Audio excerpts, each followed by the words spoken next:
Okay. Gusto niyo na po bang dumiretso, Father Darwin? Sige, Yung sige bro. 30 minutes? Okay. Pag nagseta ka na po, tayo mag-start na rin po.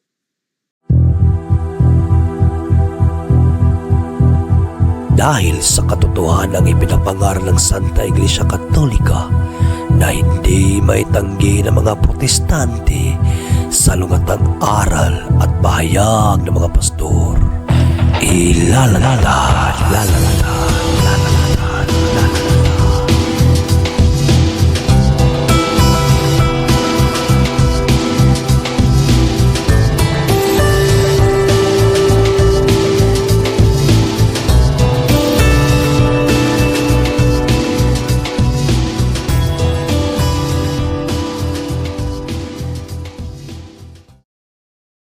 Car back, saw Simbahan.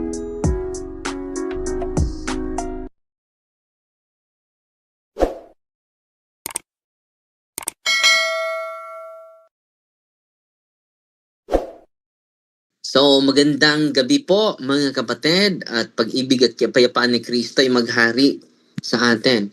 At ito po yung pinaka-example, itong doktrina ng ating kapatid na isa po ito sa mga maling aral po. Once saved, always saved.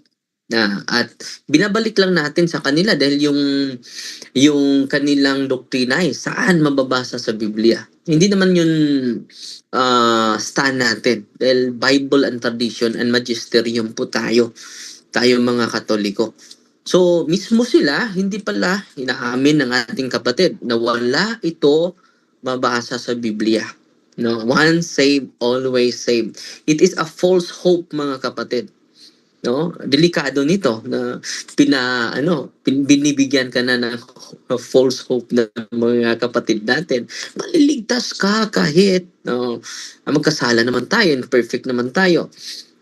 It is a false hope. Dapat mga kapatid, let us always abide para maligtas tayo. Mababasa na natin yan sa Biblia. Sabi niya, kapag may pananampalataya ka, maligtas ka. Kaya tinanong ko, itong Matthew chapter 7. No? Matthew chapter 7 verse 21. Babasahin natin. Ito po. Not everyone who says to me, Lord, Lord, shall enter the kingdom of heaven, but he does the will. He does the will. So may gawa. Sabi niya, no cooperation daw. Dito, he does the will of my Father. Kita ninyo? Kukuha sila ng mga talata pero hindi buo. No, totoo naman. Ang doktrina ng ating simbahan is salvation is already but not yet. Yan po yung summary sa CCC, Catechism of the Catholic Church. The salvation is already but not yet. Ito Matthew chapter 7 verse, makikita natin kung totoo na once saved, always saved, maligtas ito. Dahil tumatawag ng Panginoon, may definition siya, may dead faith. Therefore, faith plus good works, yan po ang living faith. Ang sa kanya is, faith, panghuli na yung word. Hindi pwede yun. Dapat sabay yun. No? Nandito, not everyone who says to me, not everyone who believes, di ba? Tumawag na sa kanya ng Panginoon eh. So, naniwala ito sa kanya. Shall enter the kingdom of heaven. Hindi makapasok. But he who does the will of God. Ito po. Sabi niya, no, cooperation daw. Paano na ito? Kailangan, he who does the will of my Father who is in heaven. Patuloy nating babasahin mga kapatid. Delikado po ito Ito po ay matatawag natin hindi sa Diyos po itong doktrinang ito. Once saved, always saved. Hindi po ito sa Diyos. No? Sabi dito, on that day many will say to me, Lord, Lord, did not prophesy in your name? Sasabihin niya, wala itong pananampalataya. Sunod kong tanong, saan mababasa na wala itong pananampalataya sa talatang ito? Bakit sinasabi na walang pananampalataya ito? Para makaipsot siya, makalusot siya sa faith alone. Ano ba yung faith alone? Wala nang iba. Itong doktrinang ito, faith alone po ito at hindi po maligtas yung mga faith alone. On that day, di ba, nanampalataya lang sila, but he never do the will of God. Tingnan mo, hindi ito basta-basta. Nag-prophesy in your name, naghumiliya pa sila, nag-preaching pa sila. Sasabihin niya na wala itong pananampalataya, hindi tayo maniwala sa kanya. At kung mababasa niya na wala itong pananampalataya, no, saludo ako sa kanya. Pero personal opinion yung sinabi niya. No? And cast out demons in your name. Nakapalayas pa ng demonyo ito. And do many mighty works in your name. Sasabihin niya, wala itong pananampalataya. Anong sabi niya?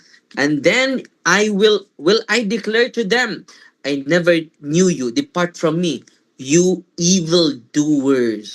So dito mga kapatid, bakit hindi sila naliligtas mga kapatid? Because of their evildoers. Kahit meron silang pananampalataya. At itong once saved, always saved. Faith alone po ito. Very exact po ito. Mga faith alone po ito. At sinabi at inaamin niya na magkatulad sila. Faith alone. So, mga kapatid, delikado po ito. At sa Matthew chapter 25, the whole chapter po, sabi ni Kristo sa mga nandun sa kanyang left side, no? Sabi niya, mga kambing, gutom ako, hindi nyo ako pinakain. Di ba gawa yun? So yung living faith, no? Ang kailangan. Yung living faith, may gawa yun. No? So kung faith alone, hindi na yan alone. May faith alone eh. No? So, kina-counter natin siya dahil ginagamit niya itong James chapter 2. No? Meron naman siyang interpretation. Yung interpretation niya hindi naaayon dito eh. No? Sa James chapter 2 verse 24, you see that a man is justified by works and not by faith alone. Maganda po ito. Mabasahin natin itong James. Ang ganda po ito. The whole chapter of James po. Ito po ay very essential. Kinukuha po ito sa mga protestante itong talatang ito. What does it profit, my brethren, if a man says he has faith but not works? Can faith save him? No. So faith by itself, if it has no works, is dead. Sabi niya, hindi naman nag-uusap ng kaligtasan yan. Ang subject ni St. James dito, save. That faith can save you? No! So, kita ninyo, yung explanation niya ay hindi talaga loyal sa text. Gumagawa siya ng sarili niya. And yung justification na yan is justification by man. Saan ba mabasa na justification by man ito? Sasabihin naman niya, yan lang po yung interpretation natin, yung conclusion natin. Hindi pwede yun. Bakit mag-conclude ka? Dapat nakasulat sa Biblia. You believe that God is one? Faith alone, ha? And even demons believe and shudder and trembling. So, delikado yung faith alone. Tinuturo nila ang demonyo. Naniwala din eh. Sasabihin mo walang pananampalataya ang demonyo. Nandito, biblical yun eh. At sabi niya, hindi kailangan ng gawa yung salvation. Totoo naman yung salvation galing sa Diyos. Pero, dapat mag-cooperate tayo. Ang talata na ginagamit natin, Matthew chapter 25, dapat gagawa tayo sa will ng ating Panginoon. Because they never do the will of my Father. No? May do eh. No? At sa huling panahon, sa huling hukom, sabi ni San Pablo, huhusgahan tayo. Hahatulan tayo. At inaamin naman niya. Hahatulan tayo sa Panginoon sa pamagitan ng ating mga ginagawa dito sa mundo. So, importante yung gawa, mga kapatid. At yung mga hindi gumawa ng mabuti ay kambing. Faith alone yun. Mm. Delikado po yung faith alone. Maging kambing ka eh. No? Kaya nga, sinusundan ko siya. Saan mababasa sa Biblia na nagturo ang Diyos na faith alone? Wala tayong mababasa na faith alone. No? Yung talata niya, itong talata niya, sinusundan natin. Yung Roma ba yan? Wala naman, dinagdagan niya yung alone. Mabihira talaga. Kapatid, huwag mong dagdagan yung banal na kasulatan kapatid. Wala talagang faith alone. No? Yung faith alone, by negative, yung hindi naman sumasang-ayon sa preposition natin. One save, always save. Kung totoo na one save, unang maligtas, mga kapatid, itong Mateo chapter 7 verse 21. Maliligtas ito. Ito yung pinatunayan niya, mga kapatid. Dahil faith alone lang eh. So, itong Mateo chapter 7 verse 21, may pananampalataya ba? Grabe. Ang demonyo may pananampalataya din. Faith alone. Delikado po. No? Saan mababasa na demonyo maligtas? Hindi yun maligtas yung demonyo. So, delikado po itong faith alone connected sa one save, always save. Wala pong mga apostol, tinanong ko siya kanina, na mababasa ba ito? One save, always save? Inaamin, mabuti naman, inaamin niya. Wala ito sa talata. At umabot na siya ng purgatorio. Hindi naman topic natin yung purgatorio. At hindi naman, hindi din yung ating posisyon na Bible alone tayo. Sa kanila yan eh. So, ibibalik natin. So, natuturo sila na wala sa Biblia. Di ba? So, delikado po ito. Nagtuturo silang wala sa Biblia. So, ngayon, itong faith alone and one save, always save, mga kapatid, dapat maligtas yung mga kambing. Dahil faith alone yun eh. No, naniwala sila sa Panginoon. At sabi mo, no, not by work. Not by works. Ito yung ginagawa nila. So, yung mga faith alone, biblical pala. Delikado po. Yung sobra tayong, kumpiyansa na 100% panliligtas tayo. Even Saint Paul, ha? Sabi ni Saint Paul, bisan kahit siya, no? Pwede pa siya ma-disqualified. Ginamit niya ang, ito yung inuulit niya eh. Sundan lang natin. Romans chapter 8 verse 1. Sabi niya, there is therefore no condemnation for those who are in Christ. Sabi niya. So, hindi po yun. I-read natin sa sa Romans chapter 2 verse 8 verse 2. No? Contrast po yan sa kanyang nasa isipan. For if you live according to the flesh, kung mamumuhay tayo sa laman, you will die. Mamamatay tayo. Di ba? Sabi niya, no more condemnation. Hindi ka makondemn sa eternal punishment. Yun, ang punto. Pero wala bang hukom? Hindi sinasabi na hindi na tayo hukman. Hindi na tayo hahatulan. Sabi nun, no condemnation. Meaning, kapag magpatuloy tayo hanggang sa huli, kaya nga, tinanong ko siya bro, kung hindi siya magpatuloy sa pananampalataya, maliligtas ba siya? Maliligtas pa rin. Maliligtas pa rin. Para makarga niya ito. Pero anong sabi ni Kristo? Maligtas ba? Hindi po. Yung hindi magpatuloy. If anyone does not abide in me, hindi magpatuloy he is thrown away like a branch and withers, and the branches are gathered, thrown into the fire and burned. So, yung hindi magpatuloy, mga kapatid, na si Kristo na nagsasabi nito, hindi totoo yung sinabi niya, one save, always save. Hindi po yun biblical. At inaamin naman niya. So, dito mga kapatid, dahil inaamin niya na hindi po ito biblical, one save, always save, so therefore, nakatulong siya sa aking negative stand. No? So, sa sunod, Additional mga kapatid, ginagamit din niya yung yung panghuli ko na tanong, no? Dami niyang talata kasi, no? Oh. Sa Revelation chapter 21 verse 27, yun yung panghuli kong tanong na kung kung may kasalanan tayo, magkapasok ba tayo sa kaharian sa Diyos?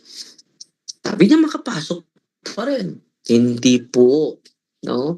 Romans chapter 21 verse 27, but nothing unclean shall enter it, nor anyone who practices abomination or falsehood, but only those who are written in the Lamb's book of life. So kita ninyo, opposite po yung sagot niya. Kahit magkasala daw, makapasok.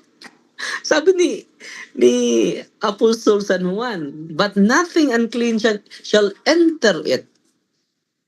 At inaamin niya na hindi tayo perfecto, di ba? So hindi tayo makapasok doon. Kaya nga, meron tayong paraan, meron tayong doktrina patungkol, pero hindi yan topic natin. No? So meron tayong cleansing state. So punta naman tayo dito sa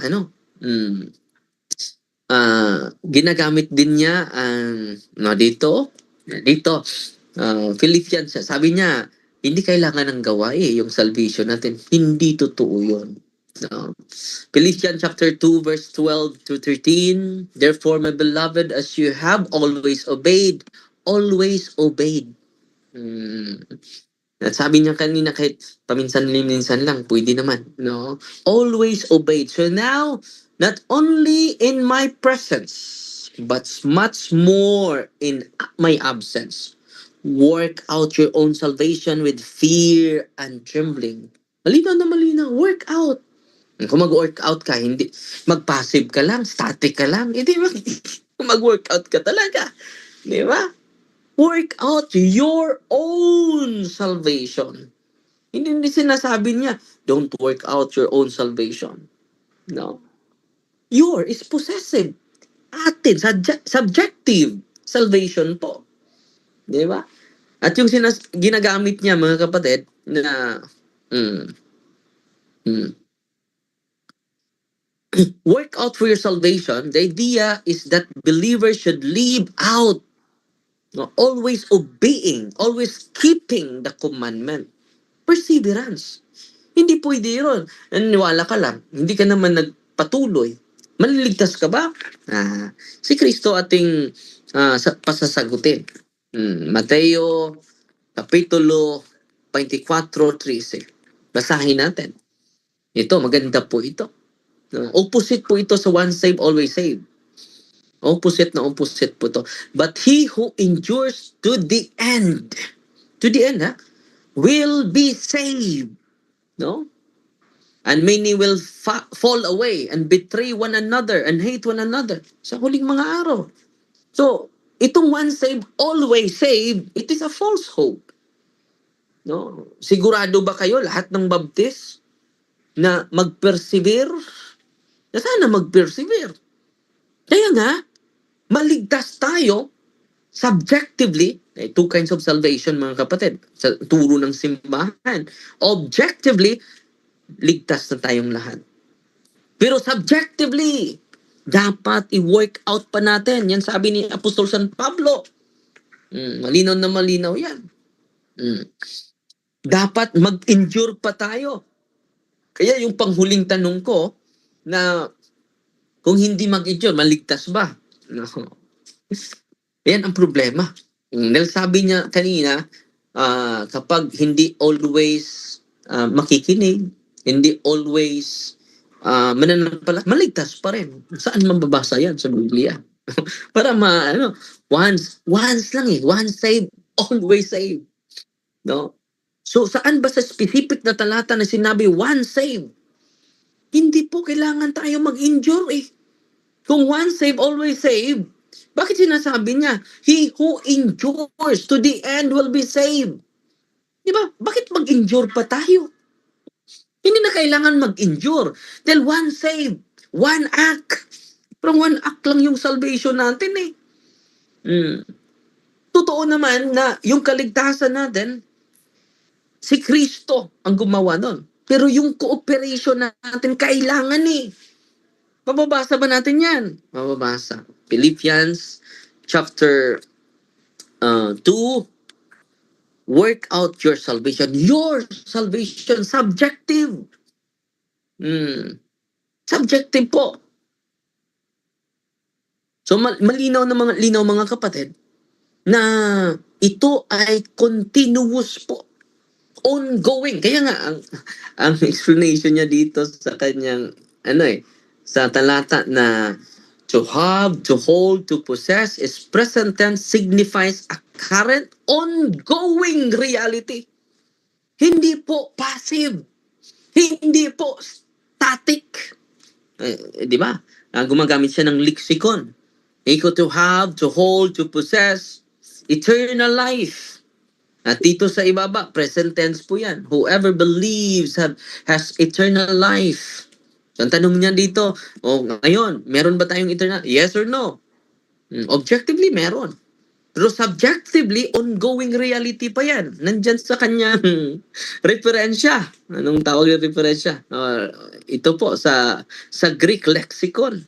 To have, to possess.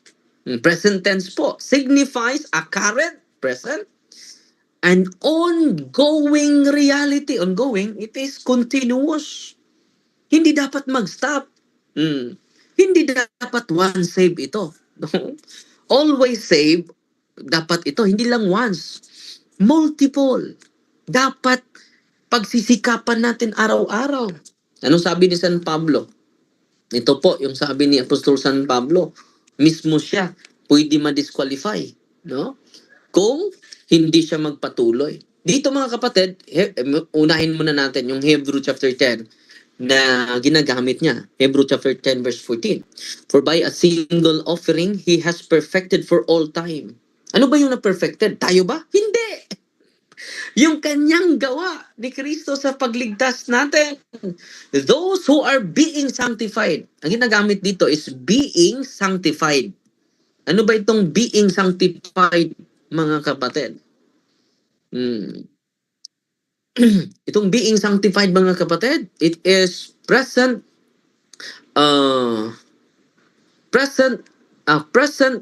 passive participle. Ano ba itong present passive participle? Indicating ongoing process. Hindi sinasabi niya, those who were sanctified once.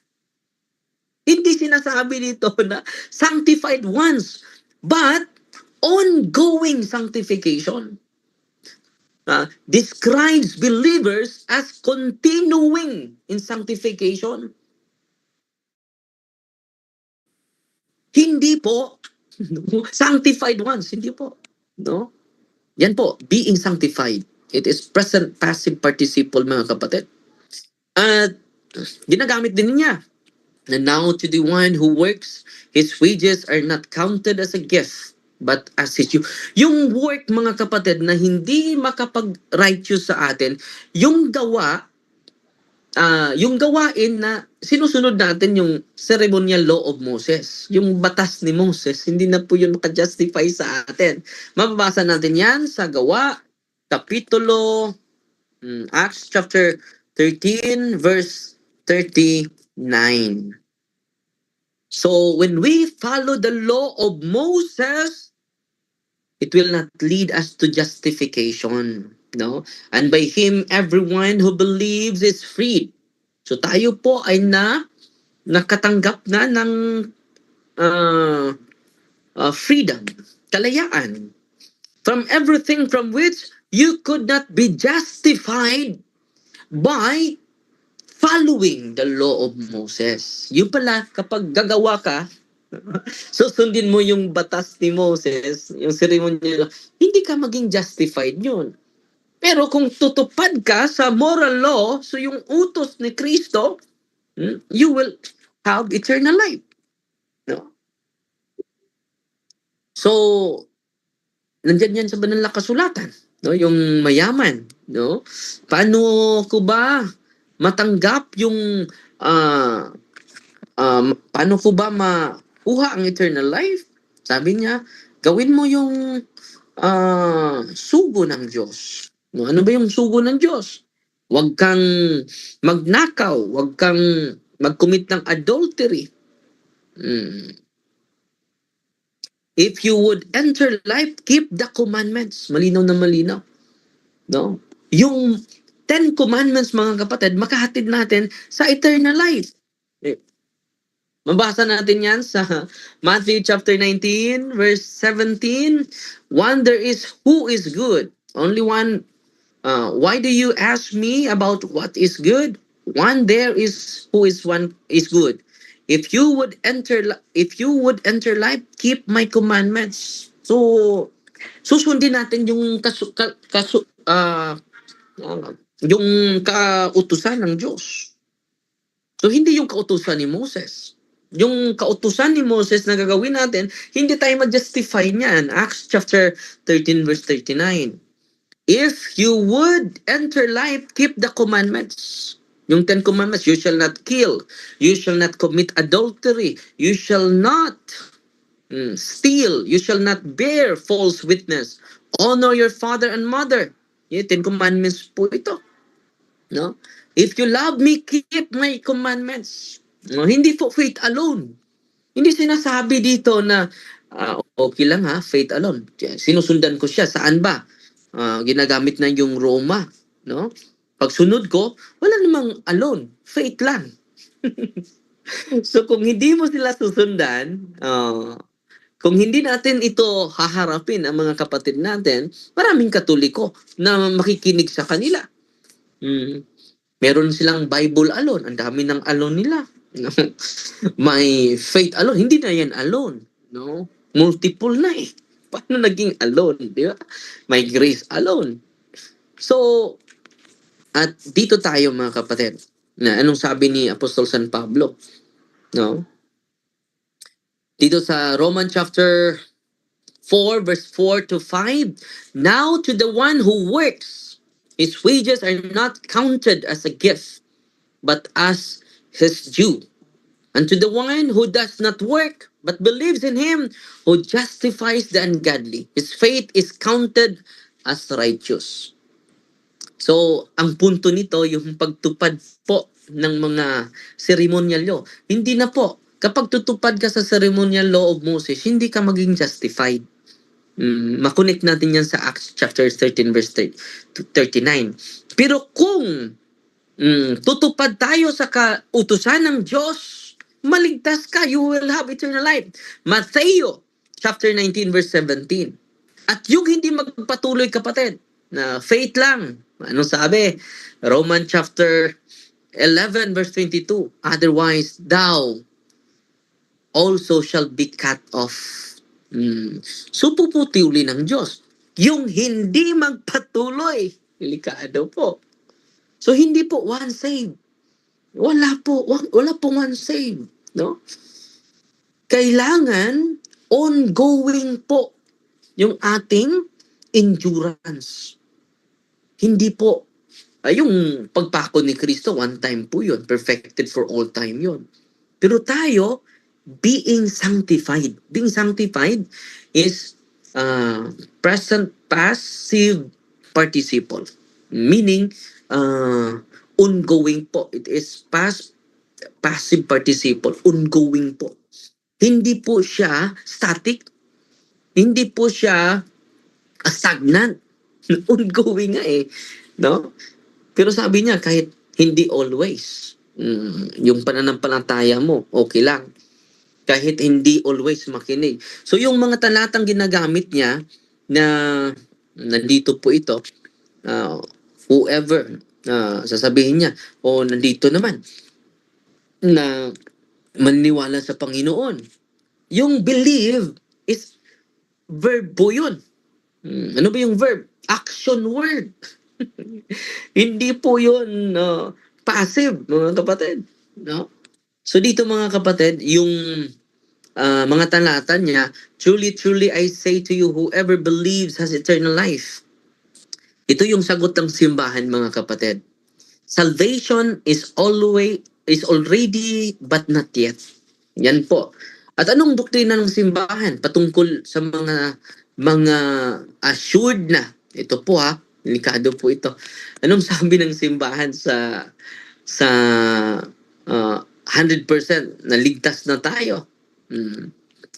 Ang sabi ng simbahan, mga kapatid, ito yung sabi niya. No? Maganda po itong sinabi ng simbahan. No? So, the Catholic Church does not teach that salvation is merely past tense. We have been saved, justification.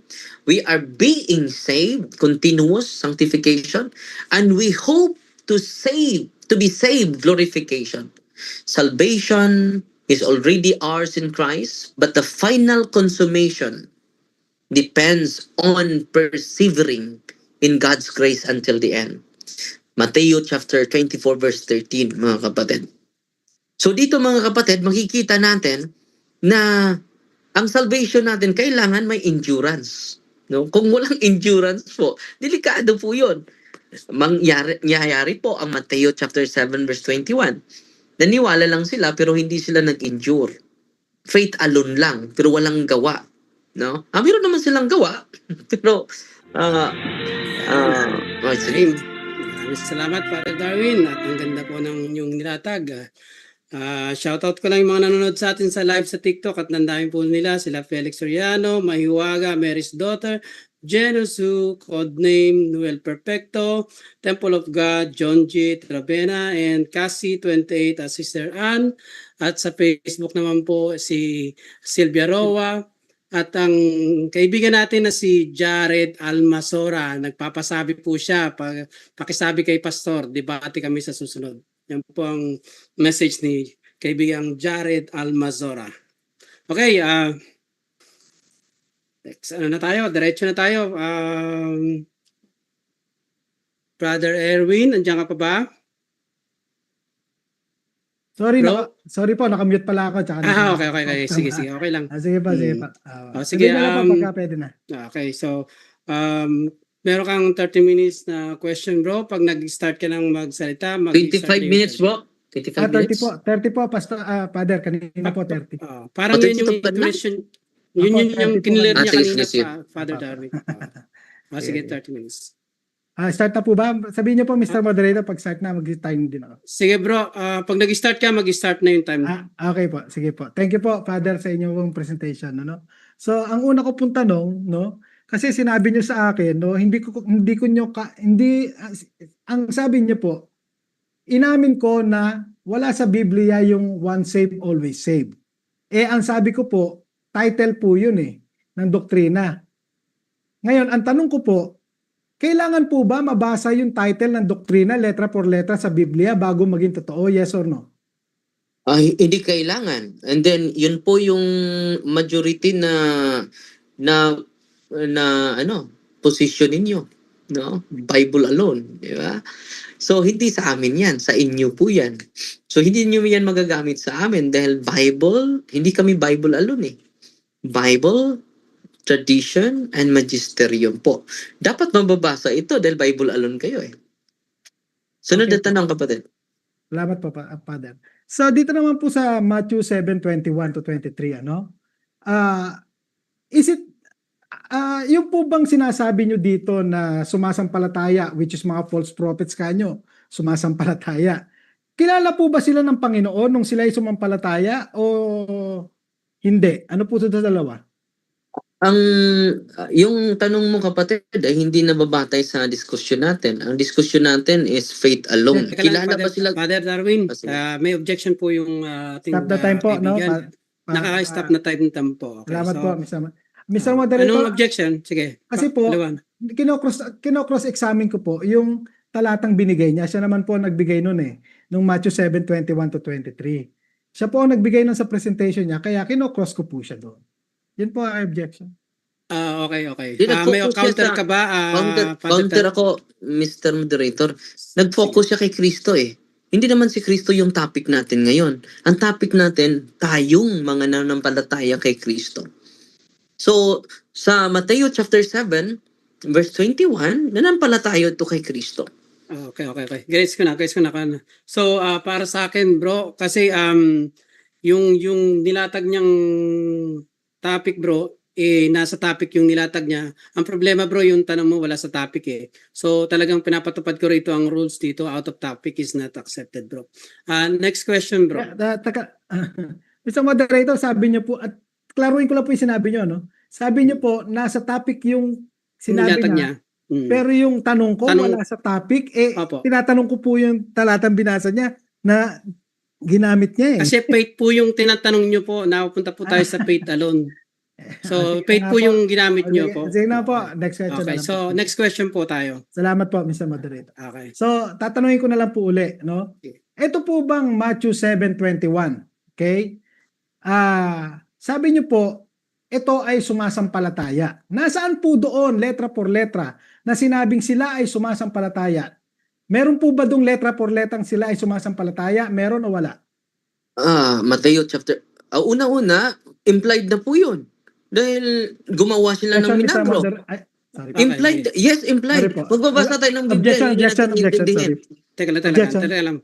May objection lang, Father. Objection po. An Mr. objection, bro? Moderator, kasi naguguluhan ako sa rules.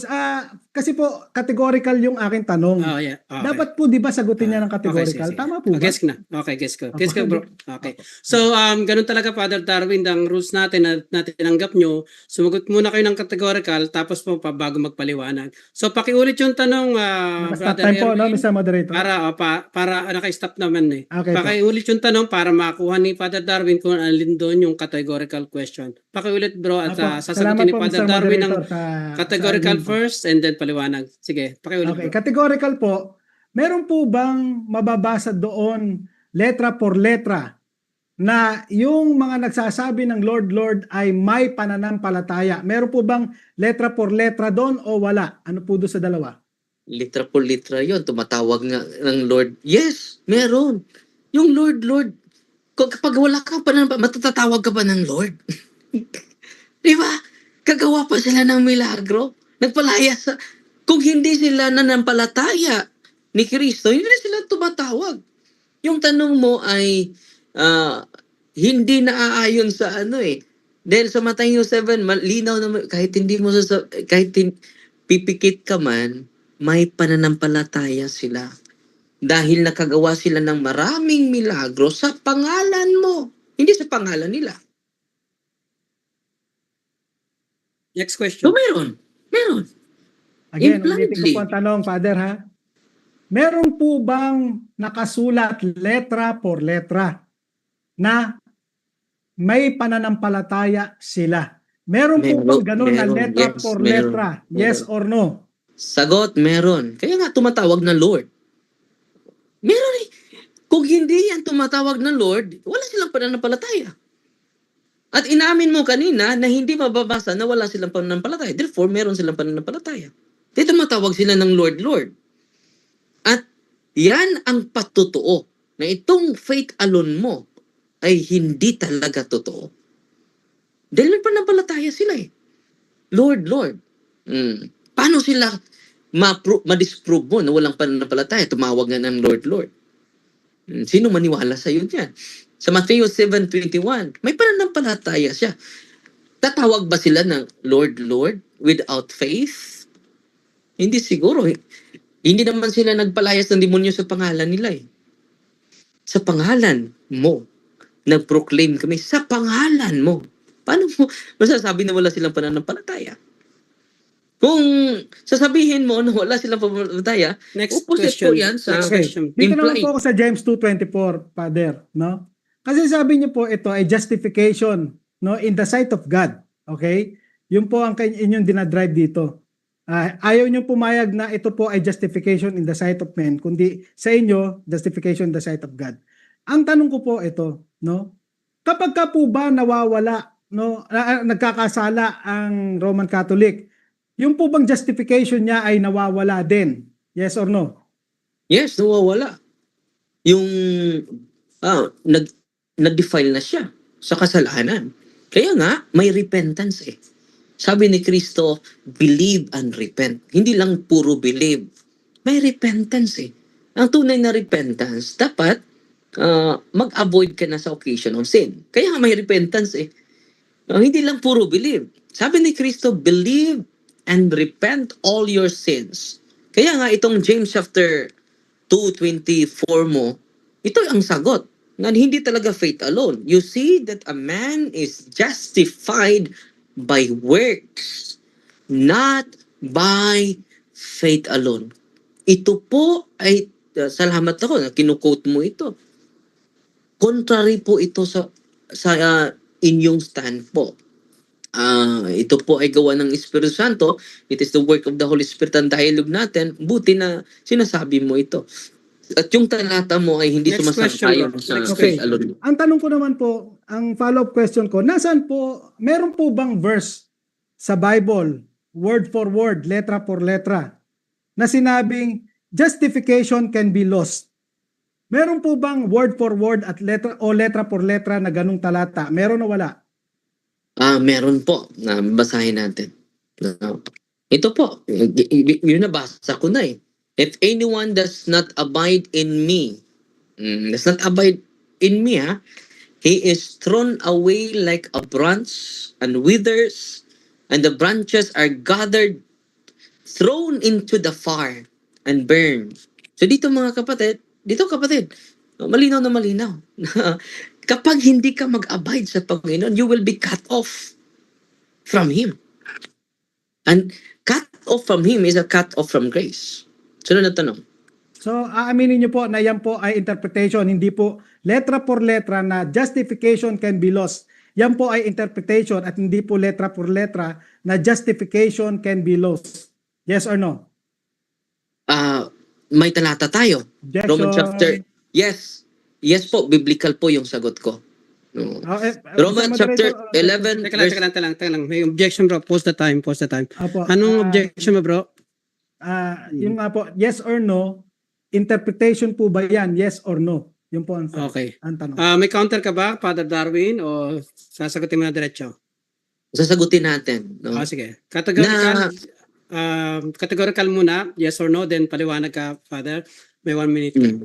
Kung makat ka, no, mapatuloy pa ba yung grasya? Hindi na. You are cut off eh. No?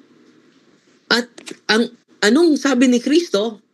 If anyone does not abide in me, he is thrown away like a branch and withers. And the branches are gathered, thrown into the fire and burned. And then pangalawang talata. Cut off nga eh. Hindi nawala. Kung makat na yung branch mo, mabubuhay ka pa ba? Hindi na. So na-lost na. Yan po. Impliedly, kapatid.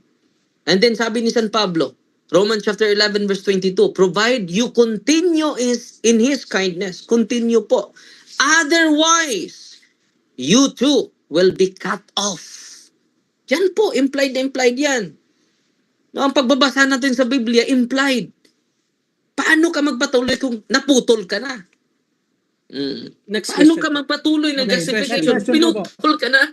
Next question. Diba? Ito po sa James 2:19. Okay, yung sabi niyo po, demons believe, no? At maliligtas din sila. Ang sabi po kasi ng talata, you believe that God is one. Okay, you do well. Even the demons believe. All right. Yung po bang pagkaligtas ng isang tao, ang dapat nilang sampalatayanan o paniwalaan ay God is one o Christ died for their sins. Ano po dun sa dalawa? Ang doktrina nyo, faith alone. Objection. Okay. Pareho Objection, bro. sa dalawa, faith alone.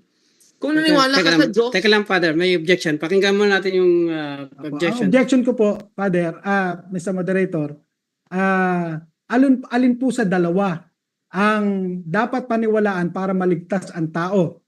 God is one or Christ died for your sins? Okay. Ano po doon sa May dalawa ang counter dapat ka ba, paniwalaan o- para maligtas ang tao? Yun po. unang-una, yung explanation niya ay hindi na po yan kasali sa faith alone. Ang wala namang sinasabi dito faith alone, faith in God or faith in the death of Jesus Christ. Pull out, Mr. Moderator. Okay. Wala yan sa yung Okay, definition gets ko na, mo, wala gets ko na. yan. Wala yan sa topic natin. Teka So lang. as long as you have faith in God, wala yan. Yung definition Okay. mo, wala sa topic eh. Dapat i-specify mo yung topic mo. Okay. Post the time naman, no, bilang moderator sa pag-aayos ng debating ito. Ganun talaga bro, pagka talaga wala sa topic bro, pinapatupad natin ang rules natin dito bro. Focus tayo sa topic kasi ang topic na nabinigay nyo na sabi nyo ako yung mag-moderator ay yung once saved is always saved. So, next question bro. Ayun po ang rule out nyo. Hindi nyo Apo. sila pinapili ng categorical. Okay. Hindi kasi yung objection mo sa kanya, yung tanong mo rin. Hindi ka Sige, nag-objection dun sa categorical, bro. Okay, sige po. Sige po. Okay. Okay. Kasi nag-objection ka dun sa tanong mo eh. Okay. Sige po. Next question na lang po ako kung yan ang rule out niya, Mr. Oh, Moderator. kasi may Bilang encounter pag-answer. siya na out of topic ka. Okay po. Alright, Sige so po. next po. Sige po. Tatanggapin ko na yung counter niya. Okay. Okay. Next question ko po, Father. Ginamit niyo po yung Matthew 25 para sabihin nyo, para patunayan nyo na ang salvation is cooperation between God and man. Tanong, meron po bang letra por letra na sinabi doon sa Matthew 25 verses 31 to 46 na salvation is cooperation between God and man? Letra por letra. Meron po ba nakasulat na letra por letra? Yes or no? Objection, Mr. Moderator. Okay. Pause the time. Objection, Oh, brother. objection. Yung ano natin, hindi po puro litra por litra, di ba? So, yung ano niya, yung topic niya, hindi mabasa litra por litra. At kung ganon yung basihan niya, so hindi siya makapasa nito. Dahil inaamin niya yung one save, always save, hindi mababasa sa Biblia. So, Okay. i-refine niya yung question niya dahil maging inconsistent siya sa kanyang Pakinggan po topic. natin yung counter na pakinggan. Anong counter mo bro, Erwin? Opo. Valid po ang tanong ko, Mr. Moderator. I'm asking a question, cross-examining yung kanyang explanation doon sa Matthew 25. Okay?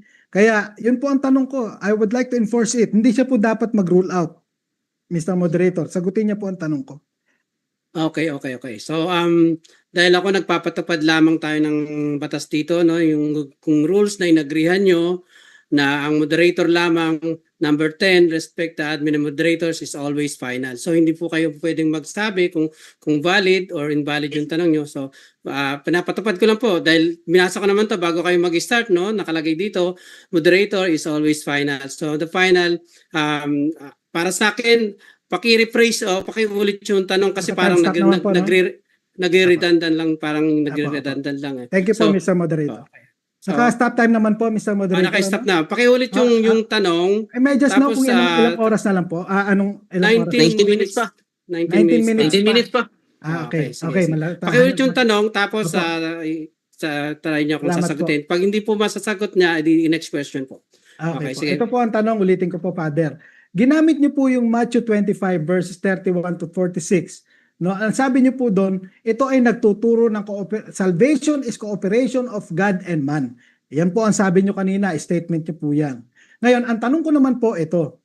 Meron po bang nakasulat doon sa Matthew 25, 31 to 46 na salvation is cooperation of God and man? Letra por letra. Meron po ba nakasulat na ganun doon? Ang sagot, walang mababasa pero implied. No. Okay. Para nakapuntos ka. No, yung topic mo hindi nga mababasa sa Biblia eh. Di ba? Okay, next question. Okay na. Sasagot na po. Pag kasi wala na tayo. Next question na po yun. Okay, thank you Next po, Mr. question. Moderator. Wala. Okay. Dito pa rin po ako sa Matthew 25. Sabi niyo po kasi doon, yung kambing naniwala yun eh. Yun po ang exact term nyo. Meron po bang sinabi doon, no? Na yung goats I have faith. Okay? The goats have faith. Letra por letra. Meron po bang sinabing ganun doon na letra por letra sa Ang Matthew sagot, 25? meron impliedly. Meron impliedly. So, ito yung sagot ko. 1 minute ako eh. Sa Mateo 25, tumatawag sila ni Kristo. Panginoon, Panginoon, kailan ka ba nagugutom? Panginoon, Panginoon, kailan ka ba nabilanggo?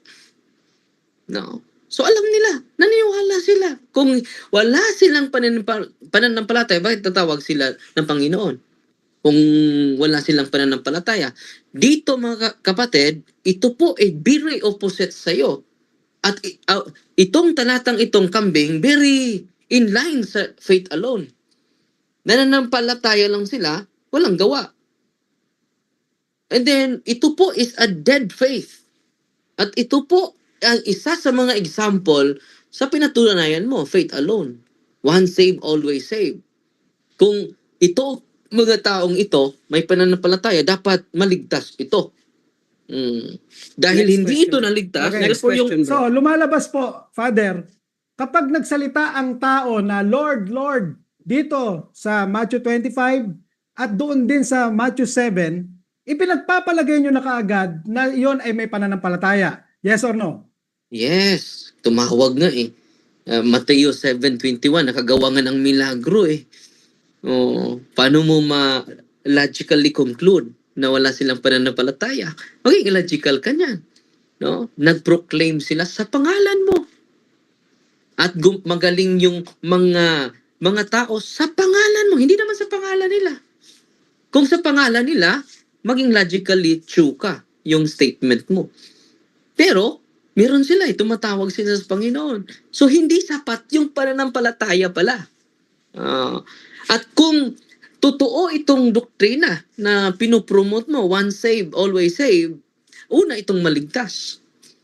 No, delikado yan, doktrina mo kapatid. Sunod na tanong. So, balik po ako doon sa Matthew 7. Kung sumampalataya po sila, no? Bakit po hindi sila, bakit ang sabi sa kanila ng Panginoon, I never knew you? Ibig sabihin, nanampalataya na sila pero ang sabi ng Panginoon, I never knew you. Tatanggapin niyo po ba? Yes or no? Dapat mag-isip ka na. Objection.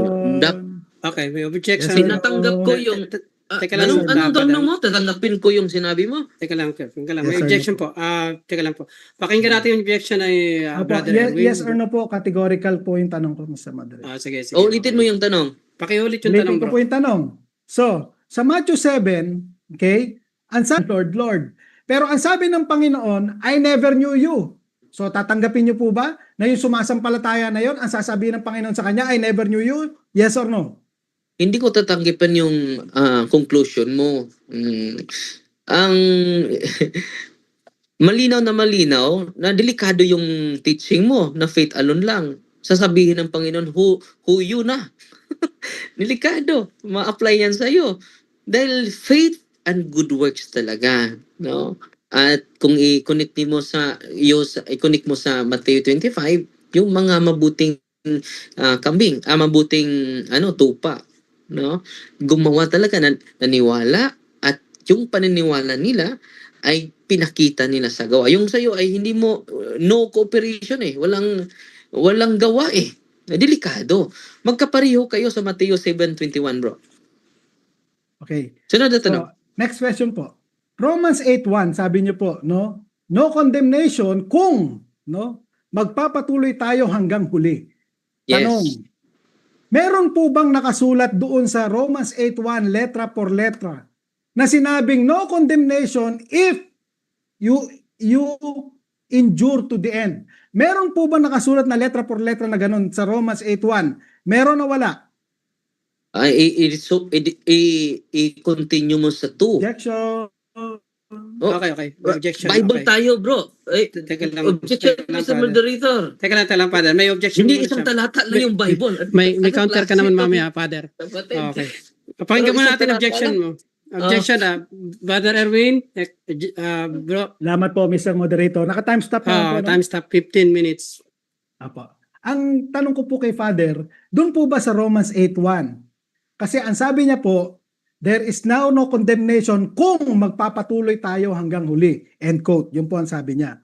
Ang tanong ko naman po ngayon, meron po bang nakasulat doon sa Romans 8:1 na kung magpatuloy tayo hanggang sa huli? Letra por letra. Meron o wala? Okay. Objection, Mr. Counter Moderator. objection Parang Sige. ang dialogue namin isang talata lang. No, bakit gagapusin tayo sa isang talata lang? So ang sagot ko sa tanong niya, sa Roma 8:1, i-connect natin sa Matthew chapter 24 verse Father 13. Darwin kasi nagka-counter ka lang, hindi ka pa sumasagot. So, yung counter mo dahil So, ganun Buong talaga. Bible yung reference natin, hindi lang isang okay. talata. Categorical So, po muna. Kung hindi siya makasagot ng teka lang. categorical, Ako lang. next question po yan. Moderators muna. Pag-ayos ng debating ito, no? Dahil ako ng moderator, Ganun kasi talagang rules natin, Father Darwin, pinatutupad ko lang yung rules dito na sagot ka muna ng categorical, tapos paliwanag ka. Sige, Father Darwin, meron kang 10 minutes. 10 minutes? Yes or meron mababasa daw, So, meron o wala. So pagka I-connect wala, natin sa yes, 2. okay. Mababasa na Categorical sa muna 2. So po, may Sir mababasa, Moderator. okay, may mababasa. Paliwanag ka, may mababasa. May mababasa. Paliwanag, 1 minute. Okay. Itong kapatid Sige. natin, isang talata lang. No? Out of context yan, kapatid. Magbago ka sa sarili mo, kapatid. Roma 8:1, no condemnation, but if we continue, sabi dito sa 2, for the law of the Spirit of life set free in Christ. Sa to, for if you live according to the flesh, you will die. Malinaw na malinaw. Dapat pa-continue tayo. Kung hindi tayo mag-continue, mag-endure, ano sabi? Mamamatay tayo. At sabi ni Kristo mismo sa Matthew chapter 24 verse 13, ang hindi magpatuloy hanggang sa huli ay hindi maligtas. So, ang pagdialog natin ito, hindi lang talata, ang dami mong talata eh. So, free ka naman sa sagot, no? So, kita niyo yung taktika ng ating kapatid. Gagapusin ka sa isang talata. Ang Next salita ng question. Diyos ay Next question. buong Biblia. Next Hindi question. isang talata. So, inaamin nyo po na walang nakasulat dito sa Romans 8:1, kahit na sa Romans 8:2, kahit na sa Romans 8:3, na kung magpatuloy tayo hanggang sa huli, letra por letra, wala pong nakasulat na ganun sa 3 verses na yon. Aaminin nyo po ba? Yes or no? Hindi po ako aamin dyan dahil ang pagpatunay natin hindi lang isang talata. So, kinukunik ko yan sa Matthew chapter 24 verse 13. Kita nyo mga kapatid, yung ating kapatid ay mag-present lang ng isang talata. Pag-study natin is buong Biblia, hindi lang isang talata. Maging kukuha lang tayo, proof texting tawag niyan, accommodated sense yan. So, i-connect natin, dami mong talata eh. So, Mateo chapter 23 verse 13, dapat magpatuloy tayo hanggang sa huli. Si Kristo na nagsabi niyon. No? Dapat magpatuloy tayo hanggang sa huli. Kapag hindi ka magpatuloy hanggang sa huli, hindi ka maliligtas. Opposite po yan sa once saved, always saved. Sunod na tanong. Huwag mo akong Okay. kapusin ng isang talata. Ang dami mong talata. Okay, next question po. Dito po sa Revelation 7:21-7, okay? Yung po bang mga tinutukoy dito, no? Kalanan.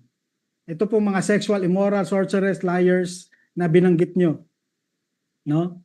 Ito po ba ay may pananampalataya o walang pananampalataya? Alin po sa dalawa? Meron. Alam mo, yung mga nag-surrender sa akin, mga mangkukulam, may pananampalataya sila. Tumawa ka dyan. May pananampalataya sila. Pumupunta nga sa atin eh. May pa naman, nagpabautispo nga eh. No? So, but nothing unclean shall enter. Ginagamit ko yon dahil tinanong kita na maligtas ba kapag meron tayong kasalanan. Dito po, kailangan ma-purify muna tayo bago tayo makapasok doon. No unclean can enter heaven. So, paano yan? Ina-admit mo na magkasala pa tayo, di ba? So, paano ka maka-enter doon? No one can enter who is unclean. So, opposite na naman yan sa once saved, always saved. So, makikita natin yung doktrina ninyo kapatid is unbiblical. Next question, bro. Okay, Next question. ang binanggit niyo pong talata ay verse 27, ngayon, yung 21 Revelation 21 verse 27. Ito po nakasulat.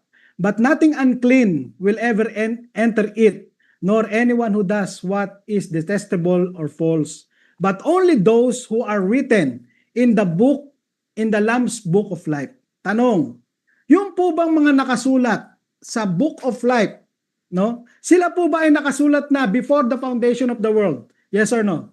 Nakasulat na. Ang problema nito kapag hindi ka mag-endure, no? And then, kung may kasalanan ka pa, hindi ka makapasok doon. So kaya nga may paraan kami.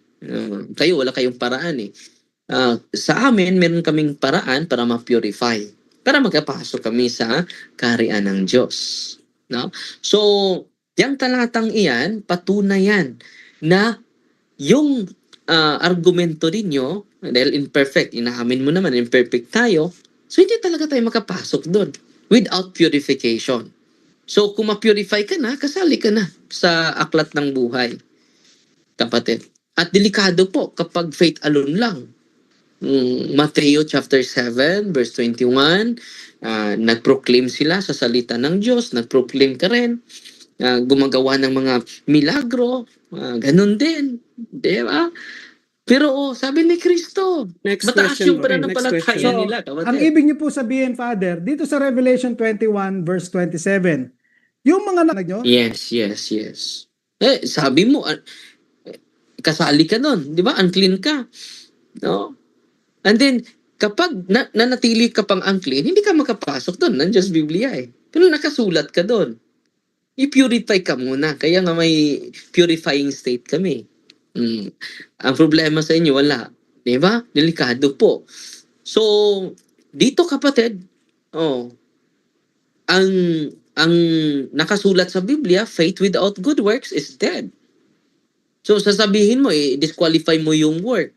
At sabi ni ni Apostol James, faith without good works is dead.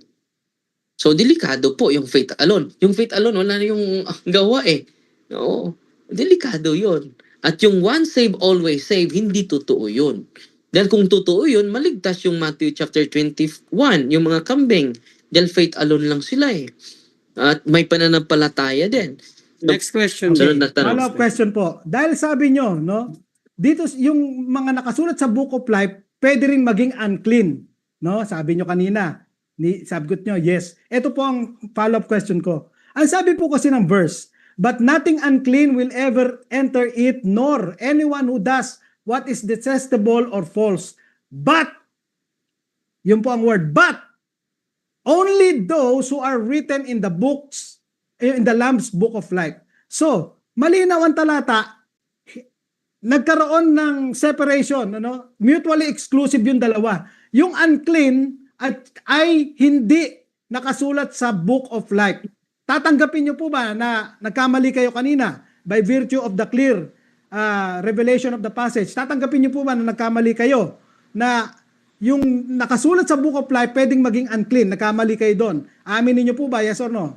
Kung nagkamali ako, meaning perfect. Kung nagkamali ako Okay, may objection ka lang. Sabi mo, Yes. May or teka lang, teka lang. no po. Yes or no Okay. po muna. Okay, so papasok tayo dun sa rules natin number 3, no? So sagot muna ng categorical bago ka sumagot. So Father Darwin, parang alam ko na yung objection ni Bro Erwin na kailangan talaga dito sumagot ka ng categorical, yes or no, then may 1 minute ka naman para Okay. magpaliwanag. Hindi po ako nagkamali, kapatid. Unang-una, sabi mo makapasok yung may kasalanan eh. Ikaw yung nagkamali. Dahil sa talatang iyan, pinatunayan kahit yung may kasalanang maliit, hindi makapasok. Kahit maliit na kasalanan, hindi makapasok.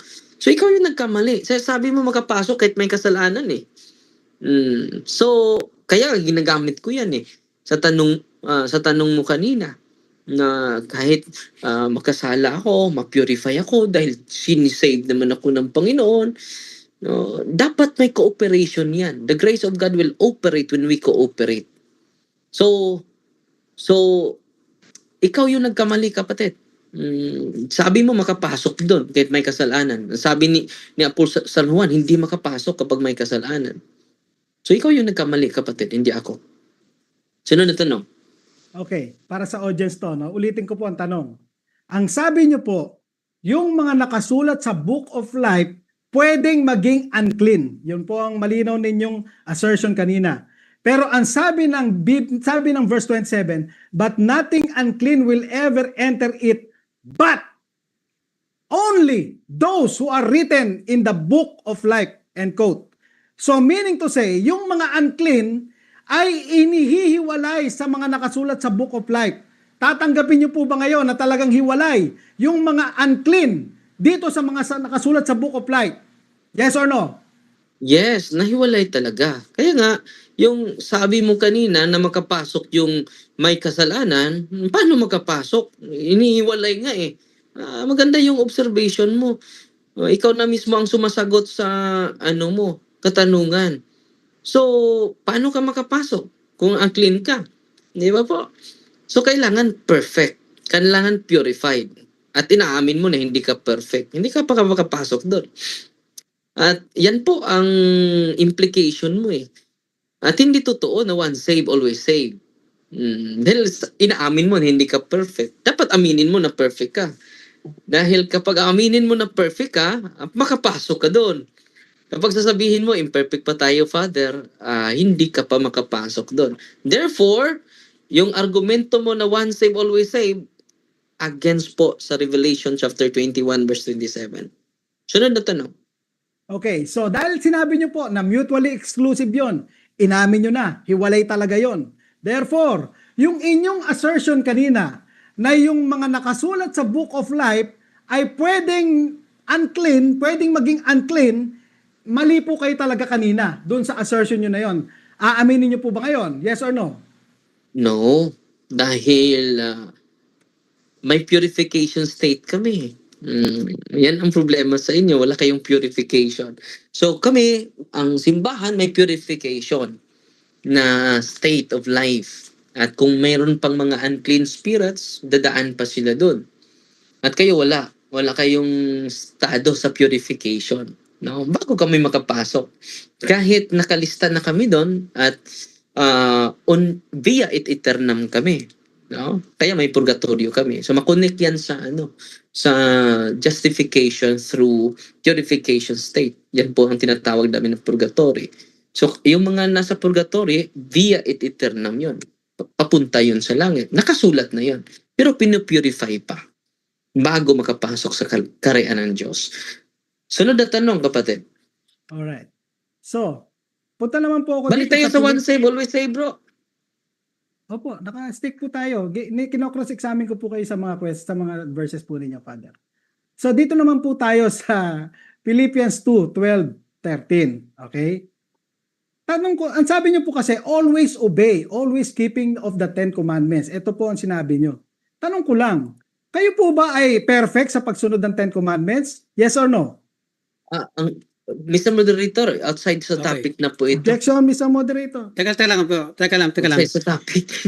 Nag-object si Father Darwin. Anong objection na Father Darwin? Pakipaliwanag. Personal question na po yun. Hindi naman ako nagpatunay na perfect ako.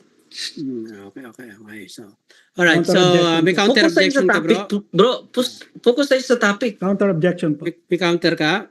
Opo, yes, meron po. Okay. Kasi kino-cross-examine ko po yung kanyang statement, yung validity po nun.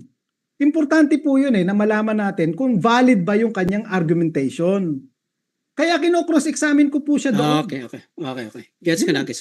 Okay, so ganun talaga bro, no? Dahil nag-object si dun sa rules ng out of topic, kailangan ko talagang ipatupad yun bro, no?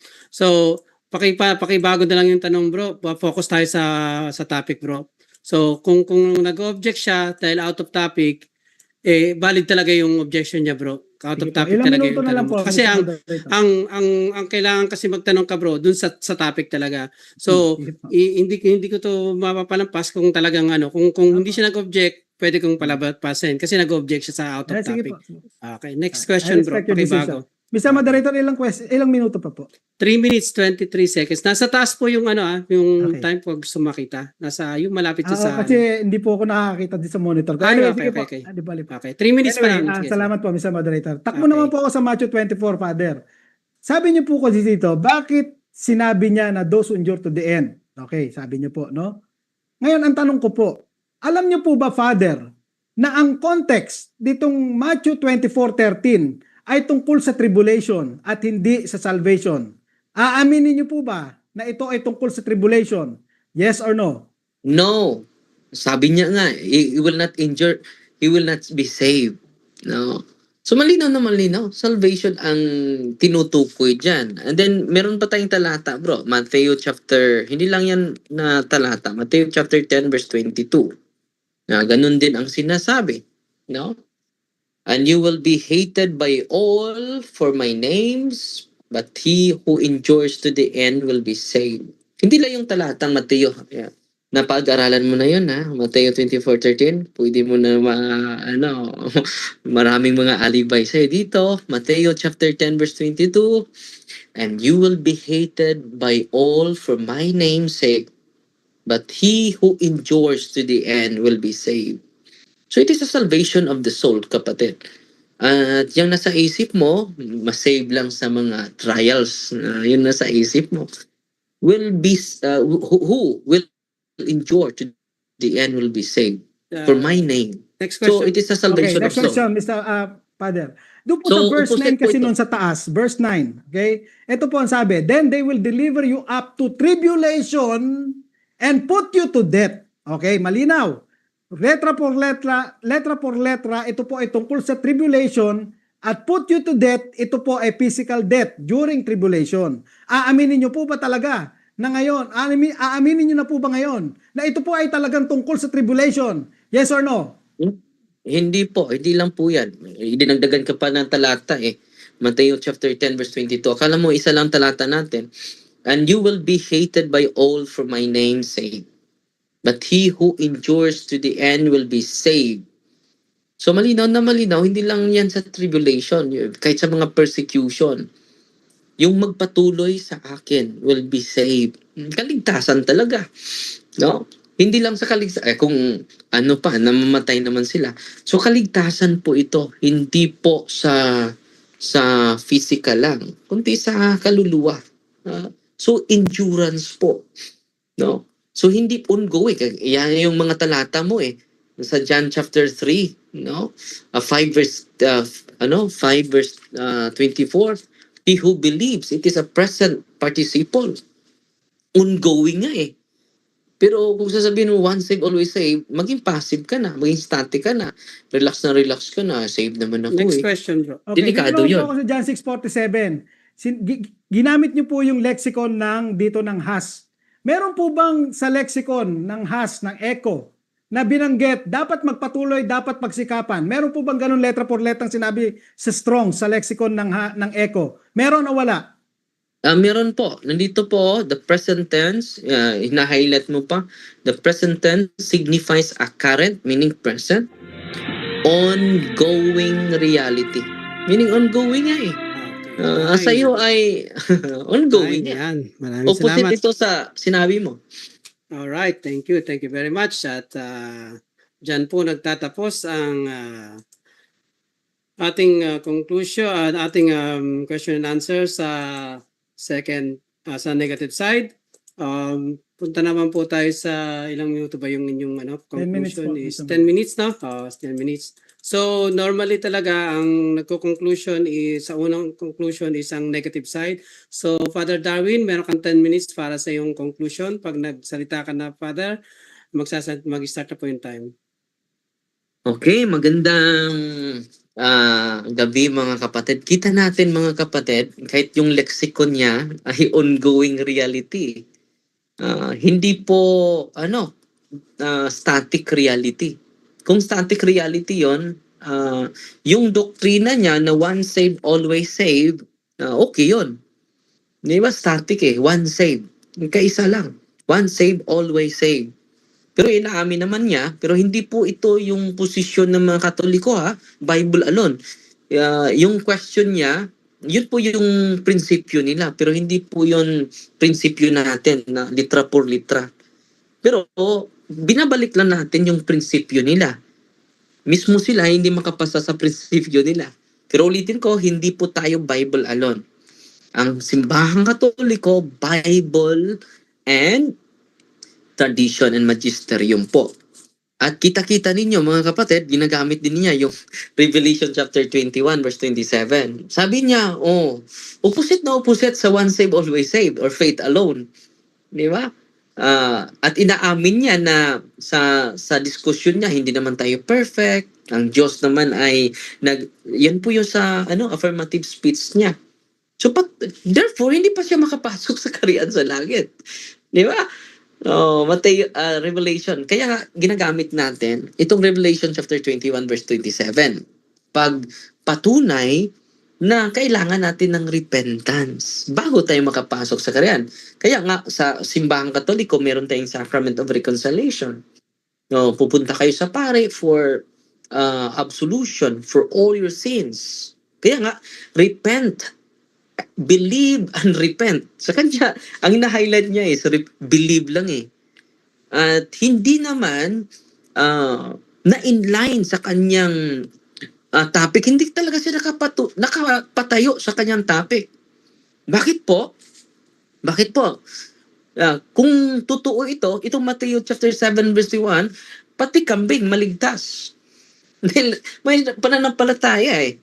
At sabi niya, wala yung pananampalataya eh. Paano tayo maniwala? Na tumawag nga sa kanya, Lord, Lord, Lord. At paano tayo maniwala sa kanya na wala itong pananampalataya? Na nakagawa pa ng malabing milagro sa pangalan mo, sa pangalan ni Kristo. Di ba? At ipapaniwala pa tayo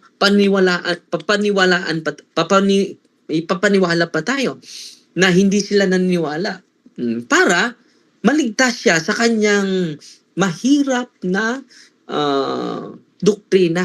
Mahirap patunayan. Sinusundan ko siya, di ba? Saan mababasa sa Biblia yung faith alone? Wala po. Dinagdagan nila yung banal na kasulatan ng term alone po. So, kung makinig ka, kaya nga, sinasagot natin siya para malinawan naman yung mga Katoliko. No? Kung totoo na consistent itong doktrinang ito, hindi consistent sa salita ni Kristo eh. Sabi ni Kristo, those who will not abide with me will be cut off. Paano magpatuloy yung justification? Na-cut off ka na eh. Example, ito, puno. At ito yung sanga. Na-cut off na yung sanga. Magpatuloy ka ba? Ano mangyari yung na-cut off? Hindi mamamatay na. Di ba po? So, hindi magpatuloy kapag hindi po mag-abide. At anong akala niya? Isa lang yung talatang ginagamit natin, Matthew chapter 24 verse 13. Sabi niya, yung salvation niyan ay tribulation. Kung makikita litra po litra, baguhin yung meaning. Ito talaga yung taktika ng ating mga kapatid. Pero mga kapatid, he who endures until the end will be saved. Yun po ang salita ni Kristo. Dinagdagan ko ng talata na siya. Meron pala bang, may iba pa talata si Father Darwin. Akala ko Matthew 24:13 lang. Matthew chapter 10 verse 22. Malinaw na malinaw yan. Anong sabi niya? Sabi ni Apostol ni Kristo, and you will be hated by all for my name's sake, but he who endures to the end will be saved. Sabihin niya, tribulation lang yan. Salvation ang tinutukoy natin. Salvation yung topic natin. Kung merong mababasa sa Biblia, itwist. Kung wala naman mabasa sa Biblia, magpalakpak. At alam nyo, sa inyo yan eh. Hindi naman yan position namin ng Bible alone. At ginagamit din niya yung ito po, no? Yung salvation natin, subjectively, future po yun, subjectively. Pero objectively po, ito po yung turo ng simbahan. Salamat, Brother Carloy. Sa Filipos chapter 1 verse 29, sapagkat hindi lang ang pribilehiyong sumasampalataya kay Kristo ang ibinigay sa inyo, kundi ang maghirap din para sa Kanya. Meron talagang gawa. No? Hindi lang pananampalataya ang ipatuloy natin, kundi gawa. Faith without good work is dead. Dead pula tayo dyan. No? So makita natin, itong one saved, always saved, is unbiblical. It is against the teaching of the apostles, mga kapatid. Kita ninyo sa Last Judgment, anong gagawin ni Kristo sa huling mga araw? Huhusgahan tayo sa pamagitan ng ating gawa. At dito, anong sabi ni Kristo? Matthew chapter 19 verse 27, and everyone who has left houses or brothers or sisters or father or mother or children or lands for my name's sake will receive 100-fold and will inherit eternal life. So, yung salvation, ito po, no? Our salvation is already but not yet. So, sabihin niya, hindi niya tinanong kanina naligtas ka na ba, Father? Ang sagot natin, salvation is already but not yet. Yan ang nangyari sa kanila, 100% na sila naligtas. Yan po, delikado po yan. Matthew chapter 10, nandito pa. But sabi ni San Pablo sa 2 Timothy, if we endure, we shall reign. We shall also reign with Him. So endurance is very important, mga kapatid. No? So ano mangyari, mga kapatid, kapag hindi tayo magpatuloy? Delikado po yan kapag hindi tayo magpatuloy. At ito yung sabi ni Apostol San Pablo. No? Take care, brothers, lest there be in any of you an evil, unbelieving heart, leading you to fall away from the living God. So meron palang mga tao na nanampalataya pero hindi na nagpatuloy. Hebrew chapter 10 verse 26. If we sin deliberately after receiving the knowledge of truth, there no longer remains a sacrifice for sins. See to it that no one fails to obtain the grace of God. So meron palang mga tao na fail to obtain the grace of God. Hebrew chapter 12 verse 15. So dito, mga kapatid, Saint Paul proclaims complete forgiveness, also warns believers against falling away. So kailangan tayo ng endurance. Yung salvation, mga kapatid, plus perseverance is necessary. No? Kung sasabihin mo na hindi ka nag-endure, delikado po yan. Dapat mag-endure tayo until the end. Kaya nga, sabi ng Council of Trent, anathema set. Kapag sasabihin natin na ito po, sa Canon 16 on justification, delikado po tayo. If anyone says that a man who is born again and justified is bound of faith to believe that he is certainly among the predestined, let him be anathema. Kung 100% maliligtas na ako, sabi ng simbahan, anathema set. Delikado po. No? So ito yung understanding ng simbahan, mga kapatid. I am saved by Christ. I am being saved through His grace. And I hope to be saved if I persevere until the end. So importante po, mga kapatid, yung perseverance. Necessary po. Kapag walang perseverance, mga kapatid, hindi tayo maliligtas. At yan po yung stand ng simbahan. Yung one saved, always saved, unbiblical po yan. Ayan. Yun. Sa moderator, Right. mag-share screen po ako, ha? Maraming Hindi po ako salamat. mag-share screen.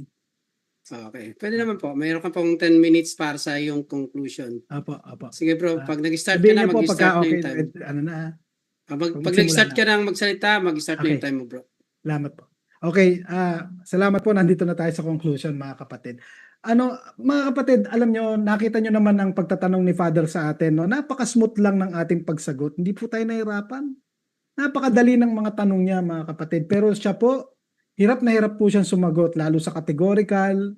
At lalo na, mga kapatid, ayoko sana gamitin yung term na nagsinungaling. Baka sabihin na lang nating mali ang sagot ni Father. Bakit? May mga tanong tayo, letra por letra. Malinaw sa tanong. Pero ang sagot niya, yes, meron daw kahit wala. Tapos ini-interpret niya lang.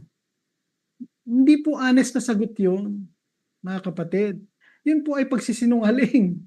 Di ba?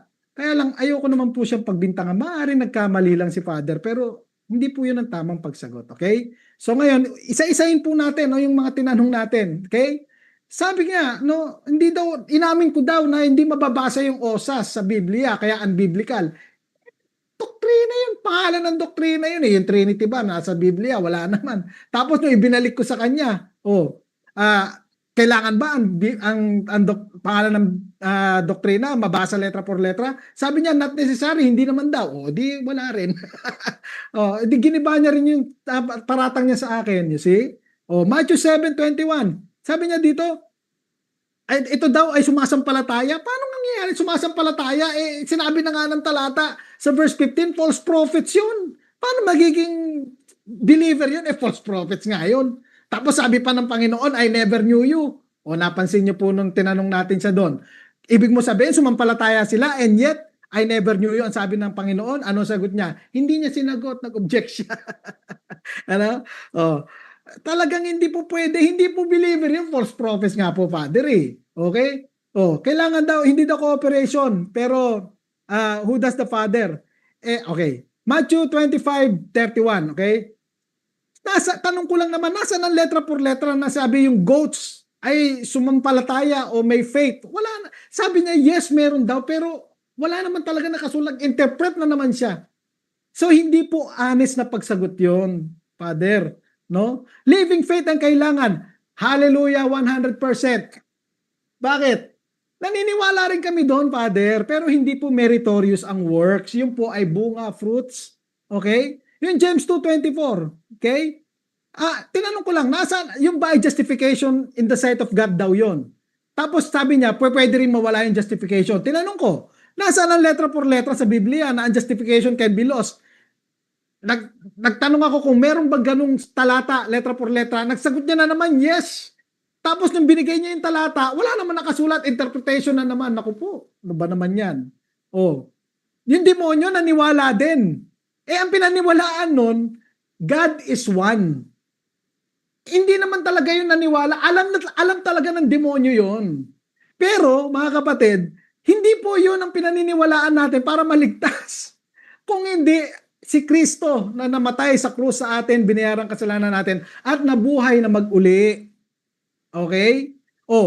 Ngayon, yung cooperation, tinanong ko siya, meron bang letra por letra na verse na salvation is cooperation of God? Sabi niya, meron na naman. Tapos Matthew 25, wala namang letra por letra na nakalagay doon eh. Ano na naman nangyari? Dishonest na naman ang sagot ni Father. Sorry po, Father. Ano? Yung kambing, naniwala daw yun. Hindi ko na makita yun nandun. Ano ba? Hindi ko makita kasi may nakaharang eh, no? Yung kambing daw, naniwala yun. Paano mangyayari? Naniwala nga, kambing nga yun eh.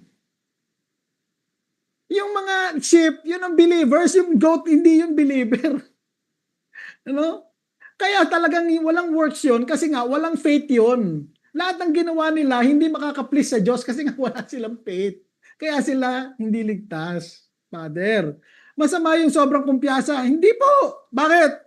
Ang kumpiyansa ko po, Father, hindi sa sarili ko, kundi ang kumpiyansa ko, yung ginawa ng Panginoong Jesucristo, namatay doon sa krus ng Kalbaryo, ibinigay lahat ng Diyos sa Kanya, ang galit sa kasalanan ko, sinalo niya lahat, at ibinigay niya sa akin ang Kanyang perfect righteousness. Yun ang aking ground for salvation. Kaya ako mapupunta ng langit. Kaya ako kumpiyansa dahil sinabi niya, has eternal life.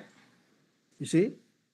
Si Pablo pwede din ma-disqualify. Hindi naman yung tungkol sa salvation. Yung disqualification doon, tungkol sa apostleship niya, stewardship, hindi tungkol sa salvation yun. O yung Romans 8:1, nakakatawa rin to. Tinanong ko lang naman. Sabi niya kasi, no condemnation kung may kondisyon, magpatuloy tayo hanggang huli. Tinanong ko siya, meron bang ganun nakasulat doon sa Romans 8:1 hanggang verse 3? Wala na naman. No, wala talagang nakasulat. Pero sabi niya, yes. Tapos takbo siya doon sa Matthew 24. Dishonest na naman.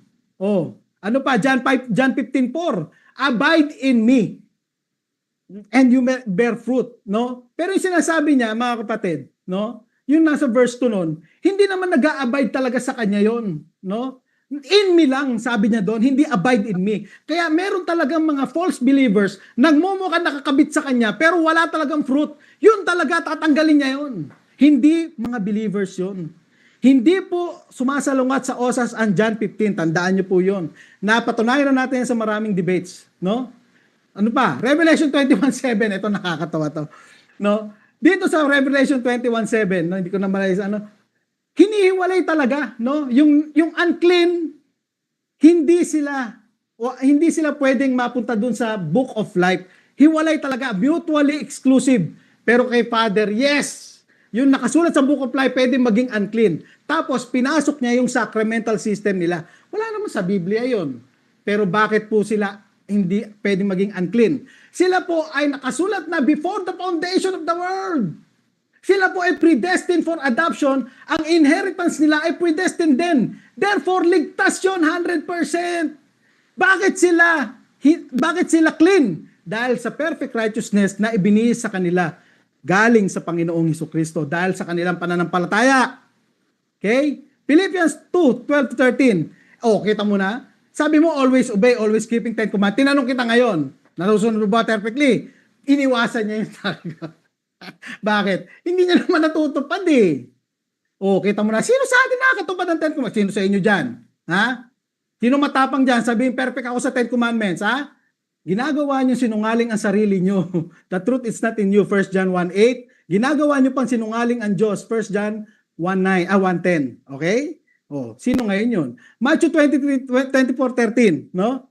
Tribulation yun, Father. Nasa verse 9. Tapos sasabihin mo, dinideny mo. O, hindi dinideny mo ang salita ng Diyos, Father. O, John 6:47. Dapat daw magpatuloy. Wala naman nakasulat sa lexicon na ganun. Ongoing reality, yes. Bakit? Ongoing nga. Osas yun. Pero walang sinabing dapat magpatuloy at dapat magsikapan. Wala. Inilagay mo lang yun. Ininterpret mo lang yun sa ongoing reality. Pero hindi po ganun. Ongoing reality dahil siya po ay talagang permanent. Alright? Hebrews 10:14. Okay? Sabi niya, yung gawa ni Kristo ang perfect. Ang linaw ng verse eh. No? He has perfected us for all time, those who are being sanctified. Sino yun? Tao yun. Sino yun? Tayo yun. Talaga. Tapos sabi niya, hindi po pwedeng sanctified once. Nandun po, Father, sa verse 10. No? We have been sanctified for all time. Though, kita mo na, sanctified na rin. Yung gawa, 13:39, Law of Moses daw, ceremonial law. May nakasulat ba ceremonial law doon? Wala. No, nagdagdag na naman si Father. O, you see? No? It will not lead down to justification. Lahat po yun, buong Law of Moses kasama 10 Commandments. Father. Matthew 19:17, no? Tingnan mo maigi yung dulo nun, no? And you shall love your neighbor as yourself. Wala po sa 10 Commandments yun. Nasaan yun? Leviticus 19:18. Therefore, ang pinasusunod doon, buong kautusan. Nasunod po ba ng binata? Nasunod ba? O, di ba? Hindi. O, paano kayo ngayon yan? Kaya nyo ba sundin? Kahit nga 10 Commandments, di nyo kayang sundin. No. Romans 4:4-5. O, ceremonial law daw ito. Paano yung ceremonial law yun? Yung Romans 7:7, malinaw yun. Law. Tapos sabi doon, covetousness. O, you see? Yung Romans 2:20-23, ano mga ginamit doon? Murder, steal, etc. 10 Commandments yun. Therefore, yung law sa Romans 4, verse 4-5, ay kasama ang 10 Commandments. You see? O, salvation daw is ready but not yet. Sabi ng simbahan. Sabi rin po namin yun, Father. Already not yet. Ang pagkakaiba natin, ang already sa amin is spiritual, not yet. Ang not yet, yung immortal body. Yung glorified body, yun ang not yet. Yun ang hinihintay namin. Yun ang pag-asa. Kayo. Not yet dahil talagang wala kayong possession. Paano naging already? O, kita nyo na. Sabi ng simbahan daw, okay, hindi ko na yan. Philippians 1:29, no? Sabi niya, ano ba sabi niya? They believe for suffer. Ano sabi niya? Oh, kita mo, binigyan ka ng suffering. Hindi, yung ba'y kasama sa salvation? Yan, time. Salamat po, Yan. mga kapatid. Okay, salamat. Wala na talaga oras. Thank you po. Salamat po. Okay, siguro, bigyan ko na lang kayo ng taga 1 minuto para sa inyong pasasalamat na lang, mga programa o mga advertise na lang, bro. Bro Erwin, una ka na, bro. Pasasalamat na lang kung meron ka. Apo. Maraming po salamat sa Panginoon sa binigay po na lakas sa amin at pagkakataon ni Father Darwin. Pasensya na po kayo, mga kapatid. Talagang ganun po ang mga debaters, medyo passionate, lalo na sa kung talagang very convicted siya sa kanyang pinaniniwalaan.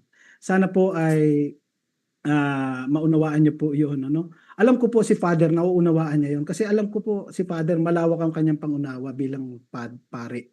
Alam ko po yun. At kaya hindi po ako nag-aalala doon. Pero kung nasaktan ko man po si Father sa aking lakas ng pagsasalita, Father, I'm sorry po. Humingi po ako ng tawad sa inyo. Hindi ko po sinasadya. Masyado lang po akong passionate sa aking pinaniniwalaan. Dahil ito po ay kaligtasan ng kaluluwa ko. Kaya pasensya na po kayo, Father, kung ako po ay nakasakit sa inyo. Ano?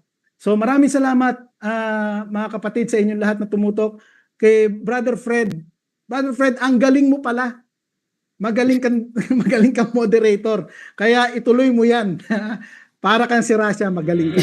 Talagang nakapokus ka sa Okay, rule. salamat. That is good. And also, punto por punto, maraming salamat po, Brother Jandro, Brother Junri, Brother Angel, sa inyo pong pagtanggap sa akin dito sa platform. Sana po maulit pa, ano? And also, sa lahat po na nanood, hindi ko po nababasa yung mga comments. Alam ko po, nandyan kayo. Marami pong salamat, whether it's negative or positive sa akin. Salamat pa rin po sa inyo. So, dyan lamang po mga kapatid, hanggang sa muli po nating pagsasama-sama, purihin po ang Panginoon sa kanya pong... Salamat po. Huwag mo nang alis sa bro ha. So, just take lang. Pasalamat po Father Darwin. 1 minute po. So, ang pag-ibig at kapayapaan ni Kristo maghari nawa sa puso at isipan natin. At buong puso ko po na pasalamat kay Apologies Erwin de la Cruz at ni Brother Fred TV channel. Salamat bro Fred sa pag-moderate sa sa gabing ito. 11:33 na. So patunay ito na iniibig natin at grabe yung pagsaliksik natin sa katotohanan at libo-libo yung nanood natin sa gabing ito. Patuloy lang tayo na magsiwalat mga kapatid at pakinggan natin both sides at kayo yung mag-decide. Dahil bawat isa sa atin may freedom naman, no? At kayo na bahala mag-decide, kapatid. At sa lahat ng mga nandito sa ating programa, magandang gabi po sa inyong lahat at ang kapayapaan ni Kristo laging maghari sa atin. At pasalamat ako sa inyo lahat. Wala na akong oras. God bless sa inyo.